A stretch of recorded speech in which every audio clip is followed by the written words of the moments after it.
evaluate where you are. Look at it, assess yourself. Assess yourself and assess the situation. What brought you there? What has brought you to this point? What did you learn from it? Are you learning anything, or are you doing it over and over and over again? Somebody said that insanity is doing the same thing in the same way, expecting a different outcome. Don't let this year be like last. And if last year was great, still don't let it be that way. Raise the standard. If your life is perfect and extraordinary, you darn well know you're not going to be happy unless you keep making it better. That's what makes us feel alive. It's not what we get that makes us happy. It's who we become and what we're able to give because we become more. If you want to begin to move, you've got to clear your mind of all the unnecessary luggage and baggage that's weighing us down. You're going to have people to do things to you. Things are going to happen to you. And the most important thing to do is to harness your will and let it go. And move so you can grow. So you can get on with your life.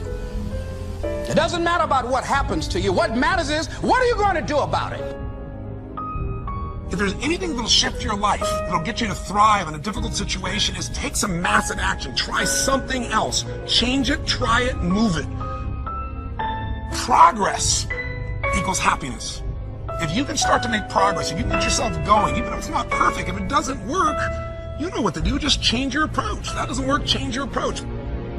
So often in life, people don't begin the journey because they're not quite sure what to do or how to do it right or how to do it perfect.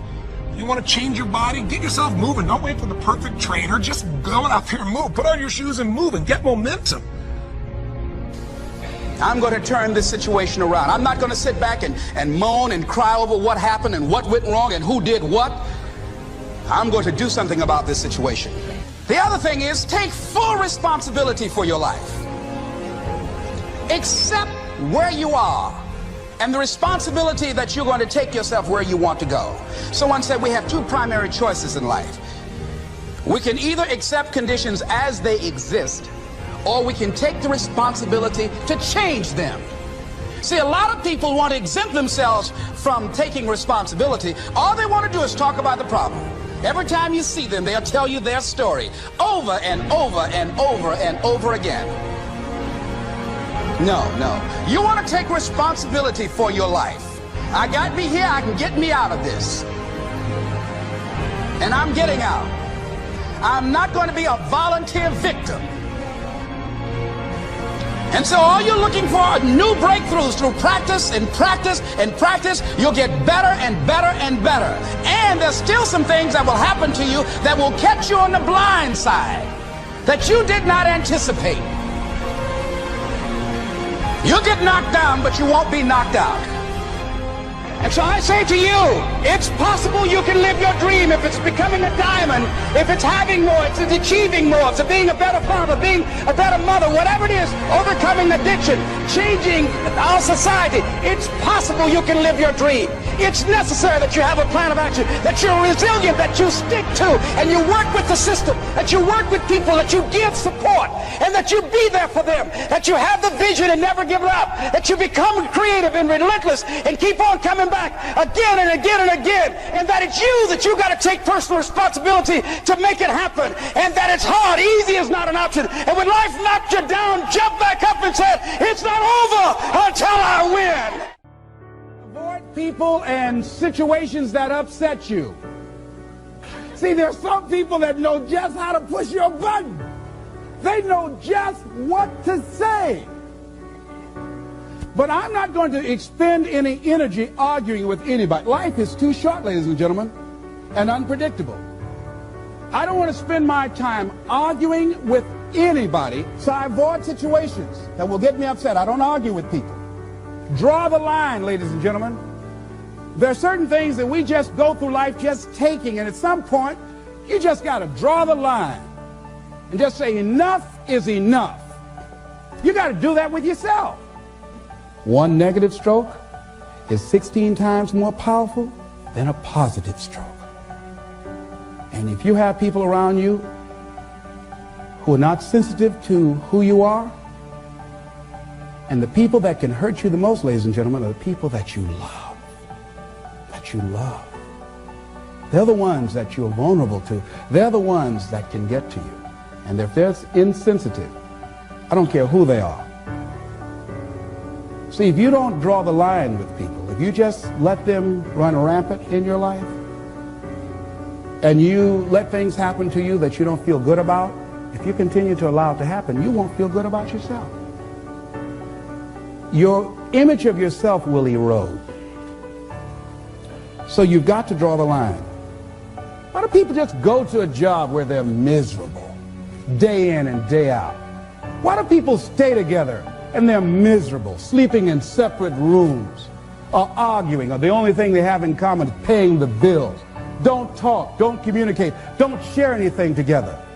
Day in and day out, as short and unpredictable that life is, being mean to each other. Why do people do that? Known hells are preferable to strange heavens because it's familiar. See, life is rough, ladies and gentlemen. It's rough, and it's scary. It's scary growing. It's scary taking a chance. It's scary acting on your intuition, on your guts. It's scary. It's frightening. There are people that's tolerating things right now, and they're immobilized by fear. They can see the hammer coming, and they're afraid to even move because it's scary. To go against the dominant thinking of your family, friends, and those people you associate with every day is perhaps the most difficult act of courage you will ever perform. See, when you start growing, when you start changing the way you walk, the way you talk, the way you act, the way you respond to things, the way you use your time, when you start saying, no, I can't do that. Why? You're too busy. You don't have the time. No, I have my own agenda. So if people can put you on a guilt trip, they will. And use you and abuse you over and over and over again. You got to draw the line. You have to draw the line on them.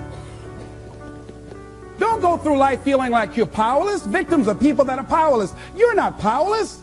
You are powerful. You direct the power in your life. Whatever your life is right now, it is a duplication of your consciousness. It's a result of how you have decided to use your power. That's all it is. That's not who you are. That's just a perverted use of your power that you aren't satisfied with. And you've got the power to change that. Wherever you are, how, I don't know. But I know you've got the power to do that. But you don't know what has happened to me. It really doesn't matter what has happened to you. See, the only thing that really matters is, what are you going to do about it? That's all that matters. That's all that matters.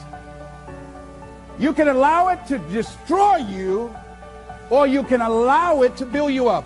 We never get to a level where we feel that there's nothing else for us to do, that we've achieved a certain number of goals and we figure that we're through. No, no. You don't want to stay there and celebrate too long like a lot of people do. They do something they consider outstanding. They go around talking about what they used to do. See, let me tell you, I used to do this and I used to do that. Excuse me, used to be's don't make no honey. What are you doing now? You're still here breathing. That means you've got some more to give. Doesn't matter how old you are. Doesn't matter about where you are. Doesn't matter about what you have. Doesn't matter about what you've done. Life is about growing. It's about being productive. It's about stretching. It's about challenging yourself. So you start looking around and decide, hey, what else do I want to do? What got me here? It's a time for celebration, but also a time for reflection. What got me here? What worked? What did not work? What do I need to do to repeat so that I can get the same kind of results in other areas of my life? If the goal is to improve my health, if the goal is to improve my relationship, if the goal is to improve my income, if the goal is to improve something in society, what is it I need to do? Now, don't get confused with what you do with who you are. Don't trip. Don't go on some type of ego trip, talking about how bad you are. None of us do anything by ourselves. Develop an appreciation for external support as well as good fortune, because all of those things play a role. The other thing is, don't go overboard celebrating. You must meet with triumph and disaster and treat those two imposters just the same. You look at it, hey, I did it. I feel good about that. Now you're moving on to the next thing. Things did not work out the way you wanted them to work out. You didn't produce the results you wanted to produce. Hey, miss that. Win some, you lose some. Next, moving right on. Don't confuse who you are with what you do. Make your mind fertile ground for the seeds of opportunity. Think, if you want to experience a sense of fulfillment, you've got to have an open mind so that ideas can come in there and take root and grow.